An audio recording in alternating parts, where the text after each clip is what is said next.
আপনারা কাকে ভোট দিলে মনে করেন বুড়িচং বাউনপাড়া উন্নয়ন হবে? আসসালামু আলাইকুম।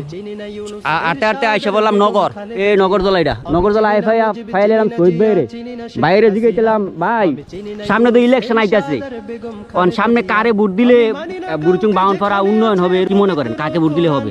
যে যোগ্য ব্যক্তি তাকে ভোট দেন।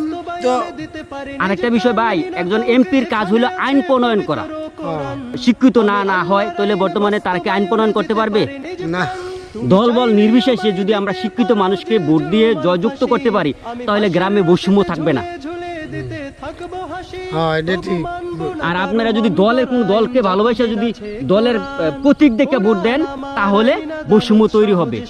শিক্ষিত মানুষটা মানে আসল চেয়ারটা বসতে পারলো না, তো দলের কারণে ও অযোগ্য মানুষটা চেয়ারে বসলো। আমি মনে করি মানুষ এবার আর বোকা না, মানুষ এখন যোগ্য যে ব্যক্তি হোক তাকে ভোট দিবে, দল ম্যাটার করে না।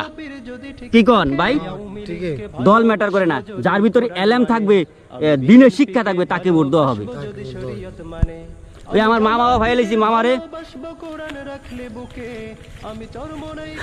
মামা ইয়া করতেছে, ধান লাগাইতেছে, ধান, ঠিক আছে। এটা জায়গাটা অনেক সুন্দর একবারে। আটতে আটতে আমি কই না মামা সামনে তো ইলেকশন আসতেছে, আপনারা ইলেকশনের তো এবার হাফ ভোট আছে না হাফ ভোট আছে, হাফ ভোট দিলে দেশের সংবিধান সব চেঞ্জ হবে। আর যারা আপনাদেরকে বলবে না ভোট দেওয়ার জন্য তে হলো দালাল।